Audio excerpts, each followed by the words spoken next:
2001 সালের 18 এপ্রিল স্বাধীন বাংলাদেশের ইতিহাসে এই দিনটি অনন্য এবং প্রায় বিস্মৃত। কারণ এই দিনেই ভোরের অন্ধকারে লেখা হয়েছিল এমন এক অধ্যায় যেখানে মাত্র 8 জন সৈনিক রুখে দিয়েছিলেন 400 প্রশিক্ষিত কমান্ডোকে। বাংলাদেশ ভারত সীমান্ত প্রায় 6000 কিলোমিটার জুড়ে বিস্তৃত এবং বহু জায়গায় বিতর্কিত। স্বাধীনতার পর থেকেই এই সীমান্তের কিছু অংশ নিয়ে দুই দেশের মধ্যে চলে আসছিল দীর্ঘ উত্তেজনা।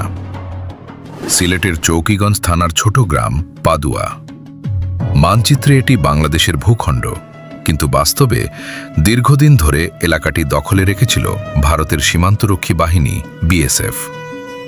গ্রামবাসীরা নিজেদের জমিতে যেতে পারতেন না, ঘর থেকে বের হলেই হয়রানি। শুধু শারীরিক নিপীড়ন নয়, প্রতিদিন মানসিকভাবেও ছোট করা হতো তাদের। 2001 সালের 15 এপ্রিল দীর্ঘ আলোচনা ব্যর্থ হওয়ার পর বিডিআর নিল সাহসী সিদ্ধান্ত। তারা পাদুয়া পুনরুদ্ধার করল। বাংলাদেশের মাটিতে আবার উড়ল বাংলাদেশের পতাকা। কিন্তু ভারতের কাছে এটি ছিল অসহনীয় অপমান। দিল্লি থেকে নির্দেশ এলো প্রতিশোধ নিতে হবে যে কোনো মূল্যে, এবং সেই পরিকল্পনা পাকাপোক্ত হতে সময় লাগলো মাত্র 3 দিন। ভোর রাত, আকাশ তখনও অন্ধকার। নৌকা আর ডিঙিতে চড়ে নিঃশব্দে বাংলাদেশের সীমানা পেরিয়ে প্রবেশ করল প্রায় 400 বিএসএফ কমান্ডো। তাদের লক্ষ্য বড়াইবাড়ি বিডিআর ক্যাম্প দখল। তাদের বার্তা বাংলাদেশকে বুঝিয়ে দেওয়া ভারতকে চ্যালেঞ্জ করার মূল্য কি। কিন্তু তারা জানত না এই রাতটি তাদের জন্য পরিণত হবে এক ভয়ঙ্কর স্মৃতিতে। বড়াইবাড়ি ক্যাম্পে তখন পর্যবেক্ষণ টাওয়ার নেই। সীমানার ওপারে কি ঘটছে বোঝার কোনো ব্যবস্থা নেই। তবে বিকেলেই একটি সংকেত এসেছিল, বিএসএফের পাঠানো একটি চিঠি, ফ্ল্যাগ মিটিংয়ের প্রস্তাব। কিন্তু কোনো সংঘর্ষ নেই, কোনো উত্তেজনা নেই। তবু কেন এই প্রস্তাব? ক্যাম্পের কমান্ডার নজরুল ইসলাম বুঝতে পারলেন এটি আসলে একটি ফাঁদ। ফ্ল্যাগ মিটিংয়ের নামে বিডিআর সদস্যদের সীমান্তে টেনে এনে আটকে রাখা হবে, তারপর ফাঁকা ক্যাম্পে হামলা। তিনি ফাঁদে পা দিলেন না, সবাইকে সতর্ক থাকার নির্দেশ দিলেন।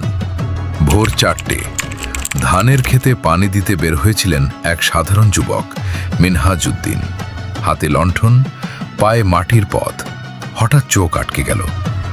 অন্ধকারের মধ্যে অগণিত সশস্ত্র সৈনিক নিঃশব্দে এগিয়ে আসছে বাংলাদেশের দিকে। বুক কেঁপে উঠল মিনহাজউদ্দিনের, কিন্তু তিনি থামলেন না। ছুটে গেলেন বিডিআর ক্যাম্পে, খবর পৌঁছে দিলেন। এই একজন সাধারণ মানুষের সাহসিকতা সেই রাতের ইতিহাস বদলে দিয়েছিল। ক্যাম্পে তখন মাত্র 8 জন বিডিআর সদস্য, বাকিরা ছুটিতে, কেউ টহলে। 8 জন বনাম 400। কিন্তু এই 8 জন জানতেন সামনাসামনি লড়লে জেতার সম্ভাবনা শূন্য। তাই তারা বেছে নিলেন কৌশল। বাংকারে অবস্থান নিলেন, অস্ত্র প্রস্তুত রাখলেন, ওয়্যারলেসে পাশের ক্যাম্পে সাহায্য চাইলেন। তারপর অপেক্ষা।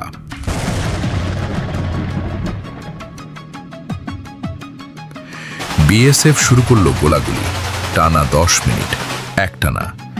বিডিআরের দিক থেকে কোনো সাড়া নেই, কোনো গুলি নেই। বিএসএফ ভাবল ক্যাম্প খালি, সবাই পালিয়েছে। তারা এগিয়ে আসতে লাগলো। ঠিক সেই মুহূর্তে 4টি হাই স্পিড মেশিন গান একসঙ্গে গর্জে উঠল। প্রতিটি মেশিন গান প্রতি মিনিটে 700-র বেশি বুলেট ছুটতে সক্ষম।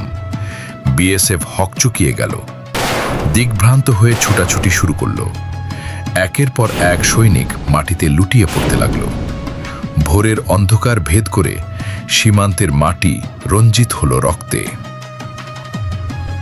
পরে হিজলুমারি ও খেওয়ারচর থেকে আরও 16 জন বিডিআর সদস্য এসে যোগ দিলেন। সংখ্যা বাড়ল 24-এ। 400-র বিপরীতে 24, তবু তারা পিছু হটলেন না। সকাল 10টা পর্যন্ত বারবার ক্যাম্প দখলের চেষ্টা করল বিএসএফ, প্রতিবার ব্যর্থ হল। জামালপুর থেকে 33 রাইফেল ব্যাটালিয়ন এসে পৌঁছাতেই ভারতীয় বাহিনী আর দাঁড়াতে পারল না, পালিয়ে গেল নিজেদের সীমানায়। এই যুদ্ধে কতজন বিএসএফ সদস্য নিহত হয়েছিলেন সে সংখ্যা কখনো আনুষ্ঠানিকভাবে প্রকাশ পায়নি। অনানুষ্ঠানিক হিসাবে প্রায় 100 জন। বাংলাদেশের সীমানার ভেতরে 16 জনের লাশ পড়েছিল। বিডিআরের পক্ষে শহীদ হলেন 3 জন বীর। তারা মাতৃভূমির জন্য জীবন দিয়েছিলেন, কিন্তু তাদের জন্য কোনো পদক নেই, কোনো রাষ্ট্রীয় স্বীকৃতি নেই।